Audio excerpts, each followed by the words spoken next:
ശമൂവേലിന്റെ 1-ാം പുസ്തകം 23-ാം അധ്യായം. അനന്തരം ഫെലിസ്ത്യർ കെയീലയുടെ നേരെ യുദ്ധം ചെയ്യുന്നുവെന്നും അവർ കളങ്ങളിൽ കവർച്ച ചെയ്യുന്നുവെന്നും ദാവീദിന് അറിവ് കിട്ടി. ദാവീദ് യഹോവയോട്, ഞാൻ ഈ ഫെലിസ്ത്യരെ ചെന്ന് തോൽപ്പിക്കണമോ എന്ന് ചോദിച്ചു. യഹോവ ദാവീദിനോട്, ചെന്ന് ഫെലിസ്ത്യരെ തോൽപ്പിച്ച് കെയീലയെ രക്ഷിച്ചുകൊള്ളുക എന്ന് കൽപ്പിച്ചു. എന്നാൽ ദാവീദിന്റെ ആളുകൾ അവനോട്, നാം ഇവിടെ യഹൂദയിൽ തന്നെ ഭയപ്പെട്ടു പാർക്കുന്നുവല്ലോ, പിന്നെ കെയീലയിൽ ഫെലിസ്ത്യരുടെ സൈന്യത്തിന് നേരെ എങ്ങനെ ചെല്ലും എന്ന് പറഞ്ഞു. ദാവീദ് വീണ്ടും യഹോവയോട് ചോദിച്ചു. യഹോവ അവനോട്, എഴുന്നേറ്റു കെയീലയിലേക്ക് ചെല്ലുക, ഞാൻ ഫെലിസ്ത്യരെ നിന്റെ കയ്യിൽ ഏൽപ്പിക്കും എന്നരുളി ചെയ്തു. അങ്ങനെ ദാവീദും അവന്റെ ആളുകളും കെയീലയിലേക്ക് പോയി ഫെലിസ്ത്യരോട് പൊരുതു അവരുടെ ആടുമാടുകളെ അപഹരിച്ച് അവരെ കഠിനമായി തോൽപ്പിച്ചു കെയീല നിവാസികളെ രക്ഷിച്ചു. അഹീമേലെക്കിന്റെ മകനായ അബ്യാഥാർ കെയീലയിൽ ദാവീദിന്റെ അടുക്കൽ ഓടി വന്നപ്പോൾ കൈവശം ഏഫോദ് കൂടെ കൊണ്ടുവന്നിരുന്നു. ദാവീദ് കെയീലയിൽ വന്നിരിക്കുന്നു എന്ന് ശൗലിന് അറിവ് കിട്ടി. ദൈവം അവനെ എന്റെ കയ്യിൽ ഏൽപ്പിച്ചിരിക്കുന്നു. വാതിലും ഓടാമ്പലുമുള്ള പട്ടണത്തിൽ കടന്നിരിക്കൊണ്ട് അവൻ കുടുങ്ങിയിരിക്കുന്നുവെന്ന് ശൗൽ പറഞ്ഞു. പിന്നെ ശൗൽ ദാവീദിനെയും അവന്റെ ആളുകളെയും വളയേണ്ടതിന് കെയീലയിലേക്ക് പോകുവാൻ സകല ജനത്തെയും യുദ്ധത്തിന് വിളിച്ചുകൂട്ടി. ശൗൽ തന്റെ നേരെ ദോഷം ആലോചിക്കുന്നു എന്ന് ദാവീദ് അറിഞ്ഞപ്പോൾ പുരോഹിതനായ അബ്യാഥാരിനോട്, ഏഫോദ് ഇവിടെ കൊണ്ടുവരിക എന്ന് പറഞ്ഞു. പിന്നെ ദാവീദ്, ഇസ്രായേലിന്റെ ദൈവമായ യഹോവേ, ശൗൽ കെയീലയിലേക്ക് വന്ന് എന്റെ നിമിത്തം ഈ പട്ടണം നശിപ്പിപ്പാൻ പോകുന്നു എന്ന് അടിയൻ കേട്ടിരിക്കുന്നു. കെയീല പൗരന്മാർ എന്നെ അവന്റെ കയ്യിൽ ഏൽപ്പിച്ചു കൊടുക്കുമോ? അടിയൻ കേട്ടിരിക്കുന്നത് പോലെ ശൗൽ വരുമോ? ഇസ്രായേലിന്റെ ദൈവമായ യഹോവേ, അടിയനെ അറിയിക്കണമേ എന്ന് പറഞ്ഞു. അവൻ വരും എന്ന് യഹോവ അരുളി ചെയ്തു. ദാവീദ് പിന്നെയും, കെയീല പൗരന്മാർ എന്നെയും എന്റെ ആളുകളെയും ശൗലിന്റെ കയ്യിൽ ഏൽപ്പിച്ചു കൊടുക്കുമോ എന്ന് ചോദിച്ചു. അവർ ഏൽപ്പിച്ചു കൊടുക്കും എന്ന് യഹോവ അരുളി ചെയ്തു. അപ്പോൾ ദാവീദും 600 പേരോളമുള്ള അവന്റെ ആളുകളും കെയീലയെ വിട്ട് പുറപ്പെട്ട് തരം കണ്ടയിടത്ത് സഞ്ചരിച്ചു.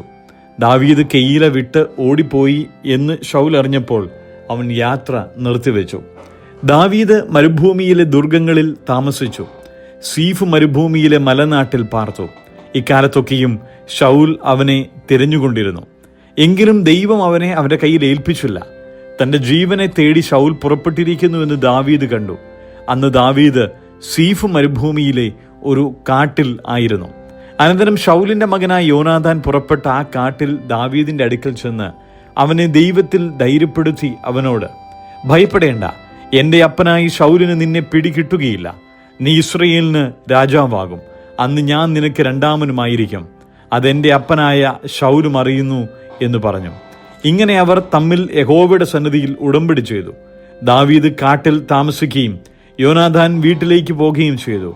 അനന്തരം സീഫ്യർ ഗിബയിൽ ശൗലിന്റെ അടുക്കൽ വന്നു. ദാവീദ് ഞങ്ങളുടെ സമീപം മരുഭൂമിക്ക് തെക്കുള്ള ഹഗീല മലയിലെ വനദുർഗത്തിൽ ഒളിച്ചിരിക്കുന്നു. ആകയാൽ രാജാവേ, തിരുമനസ്സിലെ ആഗ്രഹം പോലെ വന്നുകൊള്ളേണം. അവനെ രാജാവിന്റെ കയ്യിൽ ഏൽപ്പിച്ചു തരുന്ന കാര്യം ഞങ്ങൾ ഏറ്റിരിക്കുന്നു എന്ന് പറഞ്ഞു. അതിന് ശൗൽ പറഞ്ഞത്, നിങ്ങൾക്ക് എന്നോട് മനസ്സലിവ് തോന്നിയിരിക്കൊണ്ട് നിങ്ങൾ യഹോവയാൽ അനുഗ്രഹിക്കപ്പെട്ടവർ. നിങ്ങൾ പോയി ഇനിയും സൂക്ഷ്മമായി അന്വേഷിച്ച് അവന്റെ സഞ്ചാരം എവിടെയൊക്കെ ആകുന്നു എന്നും അവിടങ്ങളിൽ അവനെ കണ്ടവർ ആരെല്ലാമെന്നും അറിഞ്ഞുകൊള്ളുവേൻ. അവൻ വലിയ ഉപായാകുന്നു എന്ന് ഞാൻ കേട്ടിരിക്കുന്നു. ആകയാൽ അവൻ ഒളിച്ചിരിക്കുന്ന ഒളിപ്പിടങ്ങളെല്ലാം കണ്ടറിഞ്ഞു വന്ന് സൂക്ഷ്മ വിവരം എന്നെ അറിയിപ്പിൻ. ഞാൻ നിങ്ങളോട് കൂടെ പോരും. അവൻ ദേശത്ത് എങ്ങാനും ഉണ്ടെന്ന് വരികിൽ ഞാൻ അവനെ യഹൂദ സഹസ്രങ്ങളിലൊക്കെയും അന്വേഷിച്ചു പിടിക്കും. അങ്ങനെ അവർ പുറപ്പെട്ട് ശൗലിനു മുമ്പേ സീഫിലേക്ക് പോയി. എന്നാൽ ദാവീദും അവന്റെ ആളുകളും മരുഭൂമിയുടെ തെക്കേ അരാബയിലെ മാവോൻ മരുവിൽ ആയിരുന്നു. ശൗലും അവന്റെ പടജനവും അവനെ തിരയുവാൻ പുറപ്പെട്ടു. അത് ദാവീദിന് അറിവ് കിട്ടിയപ്പോൾ അവൻ മാവോവിൻ മരുഭൂമിയിലെ സേലയിൽ ചെന്ന് താമസിച്ചു. ശൗൽ അത് കേട്ടപ്പോൾ മാവോൻ മരുവിൽ ദാവീദിനെ പിന്തുടർന്നു. ശൗൽ പർവ്വതത്തിന്റെ ഇപ്പുറത്തും ദാവീദ് ആളുകളും പർവ്വതത്തിന്റെ അപ്പുറത്തും കൂടി നടന്നു. ശൗലിനെ ഒഴിഞ്ഞു പോകുവാൻ ദാവീദ് ബന്ധപ്പെട്ടു. ശൗലും പടജനവും ദാവീദിനെയും അവന്റെ ആളുകളെയും വളഞ്ഞു പിടിപ്പാൻ അടുത്തു. അപ്പോൾ ശൗലിന്റെ അടുക്കൽ ഒരു ദൂതൻ വന്നു. ക്ഷണം വരേണം, ഫിലിസ്ത്യർ ദേശത്തെ ആക്രമിച്ചിരിക്കുന്നു എന്ന് പറഞ്ഞു. ഉടനെ ശൗൽ ദാവീദിനെ പിന്തുടരുന്നത് വിട്ട് ഫിലിസ്ത്യരുടെ നേരെ പോയി. ആകയാൽ ആ സ്ഥലത്തിന് സേല ഹമ്മേഹ്ലേക്കോത്ത് എന്ന് പേരായി. ദാവീദോ അവിടം വിട്ടു കയറിപ്പോയി. ഏൻഗതിയിലെ ദുർഗങ്ങളിൽ ചെന്ന് പാർത്തു. യെശയ്യാവിന്റെ പുസ്തകം 18-ാം അധ്യായം. അയ്യോ, കൂശിലെ നദികൾക്കരികെ ചിറക് കിരുകിരുക്കുന്നതും കടൽ വഴിയായി വെള്ളത്തിന്മേൽ ഞാങ്ങണ കൊണ്ടുള്ള തോണികളിൽ ദൂതന്മാരെ അയക്കുന്നതും ആയ ദേശമേ, ശീഘ്രദൂതന്മാരെ, നിങ്ങൾക്ക് ദീർഘ കായന്മാരും മൃദുചർമ്മികളുമായ ജാതികളുടെ അടുക്കൽ ആരംഭം മുതൽ ഇന്ന് വരെ ഭയങ്കരമായിരിക്കുന്ന ജാതികളുടെ അടുക്കൽ അളക്കുന്നതും ചവിട്ടിക്കളയുന്നതും നദികൾ ദേശത്തെ വിഭാഗിക്കുന്നതുമായ ജാതിയുടെ അടുക്കൽ തന്നെ ചൊല്ലുവിൻ. ഭൂതലത്തിലെ സർവ്വനിവാസികളും ഭൂമിയിൽ പാർക്കുന്നവരുമായുള്ളവരെ, പർവ്വതത്തിന്മേൽ കൊടി ഉയർത്തുമ്പോൾ നിങ്ങൾ നോക്കുവിൻ, കാഹളം ഊതുമ്പോൾ കേൾപ്പിൻ. യഹോവ എന്നോട് ഇപ്രകാരം അരുളി ചെയ്യുന്നു, വെയിൽ തെളിഞ്ഞു മൂക്കുമ്പോൾ, കൊയ്ത്തുകാലത്ത് ഉഷ്ണത്തിൻ മേഘം മഞ്ഞു പൊഴിക്കുമ്പോൾ ഞാൻ എൻ്റെ നിവാസത്തിൽ സ്വസ്ഥമായി നോക്കിക്കൊണ്ടിരിക്കും. കൊയ്ത്തിനു മുമ്പേ മൊട്ടിട്ടു കഴിഞ്ഞു പൂ പൊഴിഞ്ഞ് മുന്തിരിങ്ങ മൂക്കുമ്പോൾ അവൻ അരിവാൾ കൊണ്ട് വള്ളി മുറിച്ച് ചില്ലി ചെത്തിക്കളയും. അതൊക്കെയും മലയിലെ കഴുകനും ഭൂമിയിലെ മൃഗത്തിനും ഇട്ടുകളയും. കഴുക അതുകൊണ്ട് വേനൽ കഴിക്കും, ഭൂമിയിലെ സകല മൃഗവും അതുകൊണ്ട് വർഷം കഴിക്കും. ആ കാലത്ത് ദീർഘകായന്മാരും മൃദുചർമ്മികളുമായ ജാതി, ആരംഭം മുതൽ ഇന്ന് വരെ ഭയങ്കരമായിരിക്കുന്ന ജാതി, അളക്കുന്നതും ചവിട്ടിക്കളയുന്നതും നദികൾ ദേശത്തെ വിഭാഗിക്കുന്നതുമായ ജാതി തന്നെ, സൈന്യങ്ങളുടെ യഹോവയുടെ നാമമുള്ള സ്ഥലമായ സിയോൻ പർവ്വതത്തിലേക്ക് സൈന്യങ്ങളുടെ യഹോവയ്ക്ക് തിരുമുൽ കാഴ്ച കൊണ്ടുവരും. തെസ്സലോനിക്കർക്ക് എഴുതിയ 1-ാം ലേഖനം 1-ാം അധ്യായം. പൗലോസും സിൽവാനോസും തിമോത്തിയോസും പിതാവായ ദൈവത്തിലും കർത്താവായ യേശുക്രിസ്തുവിനുള്ള തെസ്സലോനിക്ക സഭയ്ക്ക് എഴുതുന്നത്, നിങ്ങൾക്ക് കൃപയും സമാധാനവും ഉണ്ടാകട്ടെ. ഞങ്ങളുടെ പ്രാർത്ഥനയിൽ നിങ്ങളെ സ്മരിച്ചുകൊണ്ട് നിങ്ങളുടെ വിശ്വാസത്തിൻ്റെ വേലയും സ്നേഹപ്രയത്നവും നമ്മുടെ കർത്താവായ യേശുക്രിസ്തുവിനെ കുറിച്ചുള്ള പ്രത്യാശയുടെ സ്ഥിരതയും ഇടവിടാതെ നമ്മുടെ ദൈവവും പിതാവുമായവൻ്റെ സന്നദ്ധിയിൽ ഓർത്ത് ഞങ്ങൾ നിങ്ങൾക്കെല്ലാവർക്കും വേണ്ടി എപ്പോഴും ദൈവത്തിന് സ്തോത്രം ചെയ്യുന്നു. ദൈവത്താൽ സ്നേഹിക്കപ്പെട്ട സഹോദരന്മാരെ, നിങ്ങളുടെ തെരഞ്ഞെടുപ്പിനെ അറിയുന്നുവല്ലോ. ഞങ്ങളുടെ സുവിശേഷം വചനമായി മാത്രമല്ല, ശക്തിയോടും പരിശുദ്ധാത്മാവോടും ബഹുനിശ്ചയത്തോടും കൂടെ ആയിരുന്നു നിങ്ങളുടെ അടുക്കൽ വരുന്നത്. നിങ്ങളുടെ നിമിത്തം ഞങ്ങൾ നിങ്ങളുടെ ഇടയിൽ എങ്ങനെ പെരുമാറിയിരുന്നു എന്ന് അറിയുന്നുവല്ലോ. ബഹു കഷ്ടം സഹിക്കേണ്ടി വന്നിട്ടും നിങ്ങൾ പരിശുദ്ധാത്മാവിൻ്റെ സന്തോഷത്തോടെ വചനം കൈക്കൊണ്ടു ഞങ്ങൾക്കും കർത്താവിനും അനുകാരികളായി തീർന്നു. അങ്ങനെ നിങ്ങൾ മക്കദോനിയിലും അഖായിലും വിശ്വസിക്കുന്നവർക്കെല്ലാവർക്കും മാതൃയായി തീർന്നു. നിങ്ങളുടെ അടുക്കൽ നിന്ന് കർത്താവിൻ്റെ വചനം മുഴങ്ങിച്ചെന്നത് മക്കദോനിയിലും അഖായിലും മാത്രമല്ല, എല്ലായിടവും നിങ്ങൾക്ക് ദൈവത്തിലുള്ള വിശ്വാസം പ്രസിദ്ധമായിരിക്കുന്നു. അതുകൊണ്ട് ഞങ്ങളൊന്നും പറയുവാൻ ആവശ്യമില്ല.